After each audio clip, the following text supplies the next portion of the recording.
Hi guys, and welcome to another episode of JDM Masters car reviews, and today we have again the Honda S660 660 for some of you. But as you can see, this is not a normal car. It is the Spoon Sports demo car, which is in development, and we're going to be talking about it and testing it, so come join us.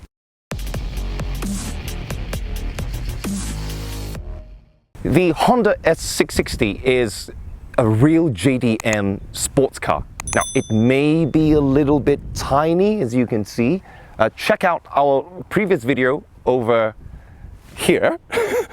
We did a full review on the normal car with a little bit of tuning, but today's car is a little bit special. For those of you who follow Honda tuning, Spoon Sports especially, this is their latest, well, full iteration of the Honda S660, and it's got basically almost 1.8 times more the power than the stock car. So let's have a look in detail what goes into it. Now, before we talk about what tuning has been done to the Spoon Sports demo car, maybe some of you might be wondering, what's the big fuss about a tiny Kei car? It only has a 660cc engine, it's really tiny, but the power is not in how much horsepower it has, it's more of the power to weight ratio.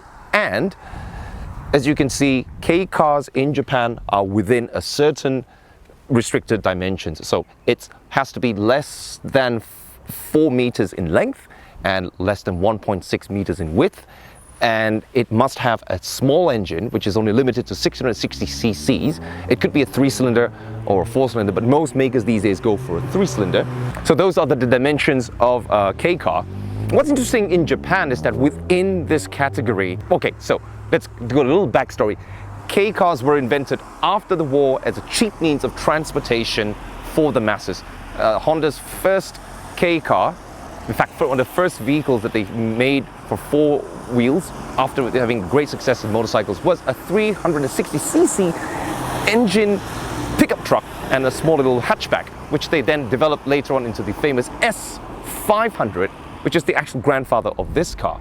So a little backstory there, and we're going to be talking about that maybe in another car if we do find an original T360 or S5. But today's topic is about this particular S660 tuned by Spoon. So let's have a look at some of the details. For those of you who follow Spoon Sports and their tuning philosophy, of course you can see also in our last 2 or 3 videos over here and here, we did a full tour of the Type 1 workshop and also 2 of the Spoon cars. But today we have their latest tuned, I wouldn't say it's fully tuned, it's actually still in development. A lot of the parts are still not available on the website. For example, the carbon fiber bonnet and the carbon fiber engine hood. So it's not a trunk because the engine is actually at the back. So this makes it a mid-engine car. Yes, that's pretty crazy. The last time Honda did a mid-engine car was actually the Honda Beat. Now, the Honda Beat was also a convertible, had a 660cc NA high revving engine with MITREC NA VTEC, and this is the spiritual successor to that car, but it's called an S, so that makes it numerically a spiritual successor to the S2000, but it's smaller. Anyway, that's very confusing. Let's not go into that. The whole point of the S660 was to make a new generation, affordable sports car for the masses in Japan. That's quite a pity because a lot of you guys who are watching this might probably, yeah, I want one. But Honda has no plans at the moment to export this because with the factory 64 horsepower, so there's also a power cap. So you've got 660 cc's, 64 horsepower, with a turbocharger, that's 100 horsepower per liter. You can't go more than that. It's not really fast. So what do? That's where Spoon comes in. The tuned engine has 100 horsepower, almost 100 horsepower. Because it's a turbocharger, you can change parts pretty easily. You can push the horsepower up. That gives it a specific ratio that's almost equivalent to an Impreza STI or a Lancer Evolution, but you have 500 kilograms less weight than a Lancer Evolution. So it's 830 kilograms with a 6-speed manual. And yes, it does have a 6-speed manual transmission, which is really refreshing these days when everyone's going for automatic CVTs, hybrid drivetrains. They all actually are much more efficient than manual transmissions, but you really want to roll your own gears, shift that nice slickety gate and feel just the pure enjoyment of driving. So that's the basic specs. How does Spoon build upon this into basically a car that can tear up the roads, especially we're down here today in Hakone with really narrow mountain. Okay, so if you watch some of our old videos, especially with four-wheel drive cars, it's the curse of the four-wheel drive, as we called it back then. It's cloudy, rainy. It's not a four-wheel drive car, but it's my own personal take on a rally car. But anyway, hope we don't get wet, because it also has a Targa top. So let's have a look in detail, starting from the back. Now this is where you will be able to see most of the Spoon parts that are being developed, and also some of them already on sale. Let's go from the bottom here. Carbon diffuser, which helps a lot for downforce. And it looks really nice. You've got a center exhaust, which is part of the original design. N1 exhaust, which is also already on sale. And over here is a suspicious looking damper. Now that's actually a frame brace reinforcement bar, which is a new generation type. It's actually a damper that cancels out vibrations and noise when you're on the straight, because you don't actually need that left and right stiff point. But when a car goes in a corner, it stiffens up and it gives the required stiffness that you need from a strut bar. And we also explained this in the FK7 video over here again. So that's been also fitted to a tiny car like this. And it's really important because overall that it's still not a closed roof car. Even though with the newer technology, pushing up the horsepower by more than 1.5 times, they want to stiffen up the body as much as possible.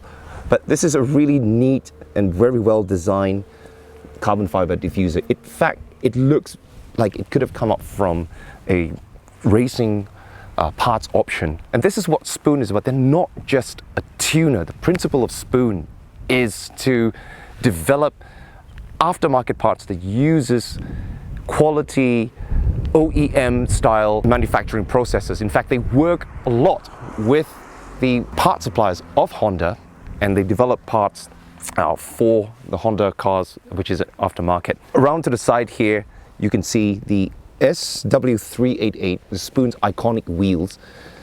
Something to mention is that the tire size has been increased. The old tire size is still 16-inch 195, but in order to handle the extra torque and power, it's been upgraded to a 215 45 16 on the back, and on the front it's upgraded from a 165 to a 195 50 15. It's almost the same as the EG Civic or the EK, just with 5% less.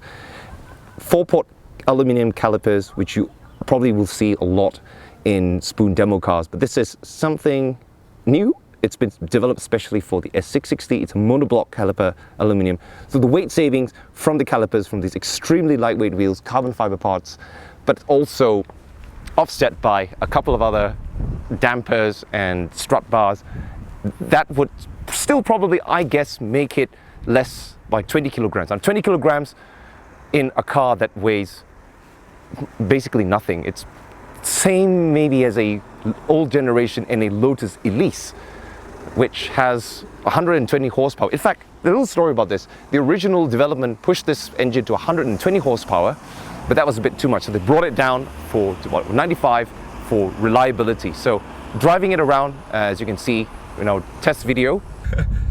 So we're in the S660, and it reminds you that it's a two-seater car. And if you're anything above 180 centimeters tall, which I'm not, fortunately, you might find it a bit of a tight squeeze. But my passenger today, she's not big at all, so you find it comfortable. Yeah, I'm not big. And there's hardly any space to put just about anything. Yeah, so you see, here's my bag, but my bag is beside my leg. And where else can we put anything in this car? Oh, I found a drink. But it's the only drink I can put in the car, and only me can drink it. Oh, so it's mine. so basically, if you want to grab a drink for the passenger or yourself, you'll have to finish it before you ride in the car, isn't it? So let's test the acceleration out from the toll gate. First gear. Goodness me, this is fast. 3-cylinder engine still feels like a run-of-the-mill Kei car from any generation. In fact, it sounds a lot like a lawnmower or a fruits blender full chat. That whoosh of the turbocharger and the blow valve reminds you that this is not an ordinary 660 spoon tune with 100 horsepower. So what is it really like driving the S660 on highway speeds like this? You're hearing that 3-cylinder turbocharged roar with a blow valve going at anything above 120. It does make it feel a little bit twitchy. It does remind you that it's a lightweight Kei car with its short wheelbase and having almost no weight in the front. The power assistance in the power steering is a little bit light and you have to be hanging on tight to the rails. But where this thing really starts to shine is when you go on the mountain roads and the tollgate and on anything that doesn't require high-speed turns. This thing is a weapon. Now, especially in this spoon tube with the body reinforcements and that really full kit suspension, 80% more horsepower, the response of the full tune balanced engine combined with the turbocharger. This thing turns into maybe like a Japanese Lotus Elise or even an Aero Ataman. This is no exaggeration. The way it just darts down those little tight twisty roads, and because it's so compact, it begs you to find new lines on the road that you would never experience even in a 5-number EG Civic or a Roadster. And that's where this thing really starts to shine. It's obviously Honda didn't make this car to go get the shopping. If you really want to go get the shopping and have a little fun, that's where they have the N-Box for. But no, the S660 is a weekend toy that would probably be quite hard to own if this was your only car. But then again, who buys mid-engine cars as your only car? Having the roof off, if you decide to do that, will take up the only space in the bonnet in a little box. That's probably not meant to put anything else. But in this state of tune with the wider rear tires, it does give it a lot more stability. It turns this little micro supercar machine, is what Honda calls it in their marketing material, into a mini monster. It feels extremely punchy. In fact, it feels like a normal car now, rather than a Kei car. So what exactly has gone into that? Let's have a look at the engine. So the carbon fiber trunk lid, or engine hood lid, as I would call it, is extremely light, probably half the weight of the original one. You can see that it still takes on the original design of the metal bonnet cover, and it has all the right reinforcements and the stays here. You don't need any like hood pins or whatever. 660cc engine, 3 cylinders, and already Honda has put in a lot of effort to the design of this. The piston skirts are coated with a special, it's kind of new generation molybdenum. So already, even though this engine is derived from their bread and butter N1, this spoon has rebuilt this engine with new parts and with their meticulous process of engine building, much like a racing engine, reducing 2 grams per cylinder pistons difference to 1/100th of that, so 0.02 grams. So it's what the result is that you get an engine that's very balanced, it's built in a racing way, and it revs extremely quickly like an NA engine. Something that's, you won't really find on production turbocharged engines anymore. So let's have a look inside here. So the engine itself has been rebuilt. You have the yellow cam head covers and the plastic cover. That's an iconic thing of Spoon. Here we have the turbocharger that's increased in capacity on the turbine and also the compressor. That spec is at the moment in development, so it's increased flow. Over here, the intercooler, you can see very clearly that it's not the plastic one, it looks like a racing type unit. This is also in development, these 2 items, and included with Spoons already on sale, the throttle body, which is a Venturi type. It's got a wider throttle opening and an aftermarket HKS SQV. They probably chose this because it's got the best response and it's very popular with turbocharged cars. Air filter underneath here is also changed. It's just also a bit experimental. So high flow type, but with wire mesh. So a lot of these parts are still trying to, develop it. But what's interesting is this N1 muffler right here, which is in the same style as a lot of their existing products. And over here on the yellow bar is a spoon increased diameter stabilizer bar, and that little cylinder there is the harmonic damper for the chassis, as I explained earlier on. And there are probably other parts like an oil exchange tank, an oil cooler, catch tank, and also stiffened engine mounts probably. And here you can see the full race spec coilover suspension. It's been given adjusted camber all the way. So it's got pillow ball mounts, and that's the most expensive probably part of this car, giving it a handling that makes it extremely nimble, just darting through the corners while still giving enough ride comfort. Let's have a look at the front. Oh, just a little note, since this is a Targa top, you have to hand roll and remove this little mid piece here, and the only place it's going to go into is under this bonnet, which goes into this box, and it's been changed for a carbon fiber experimental hood. The original car has gas strut dumpers, so this doesn't have, which means I'll have to get someone to hold it for me.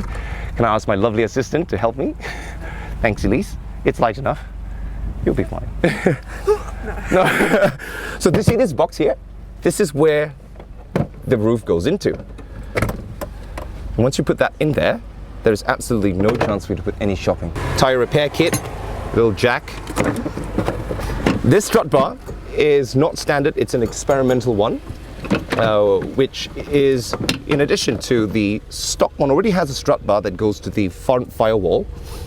And you can see here also the full coilover suspension, that's already available.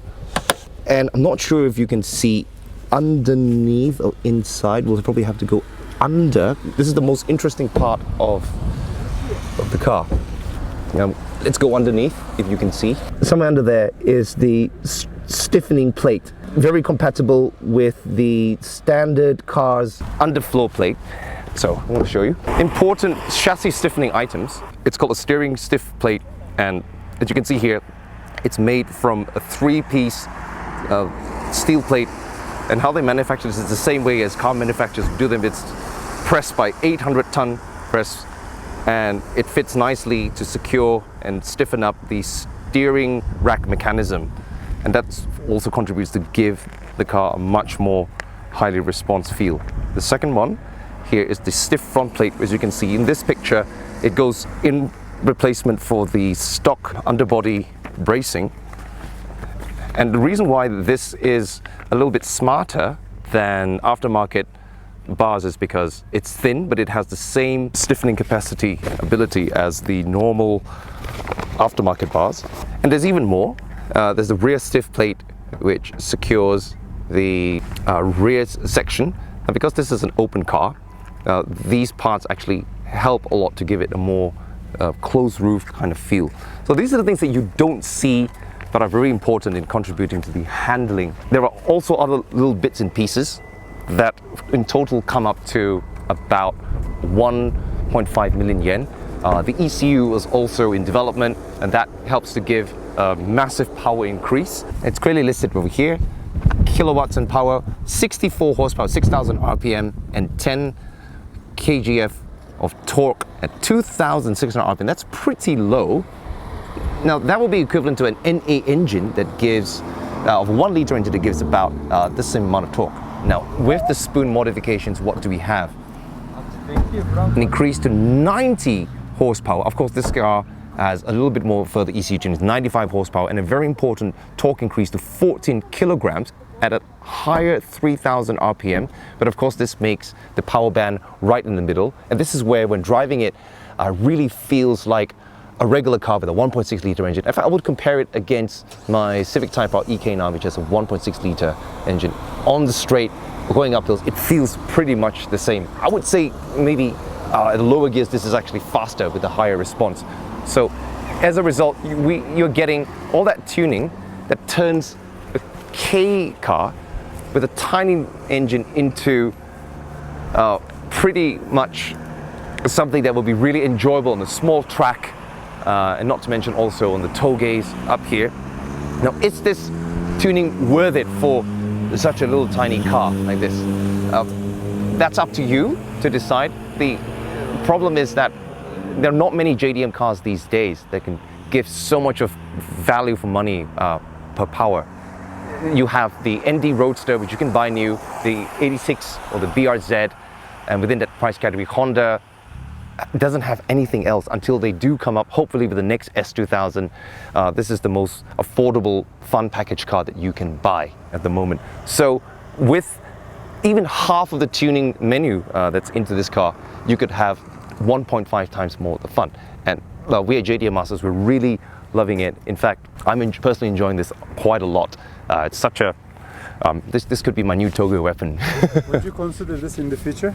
I would actually, I would consider, I personally like small, tiny cars that are lightweight, that really can change direction just at the flick of the steering wheel. And what's really important is all that body stiffening to me.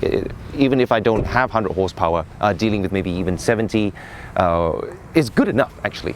I wasn't able to use all the power on the downhill on the tollgate. Maybe on a short circuit it'll be a lot more fun. I do worry a little bit about engine reliability, but so far Spoon has pushed this engine right up to the limit, and 120 was a little bit too much. Bringing it down maybe might come up in future with more reliability parts, but this is a car in development. It's just to show the potential of what further tuning can be done to a relatively simple car, which has already been very well engineered by Honda. A lot of fans would be very, very grateful for that. But it's not how much power you have, it's how you use it. So thank you for watching. If you have any comments, let us know what other Spoon cars you like to try, other tuning cars. And until the next time, peace out.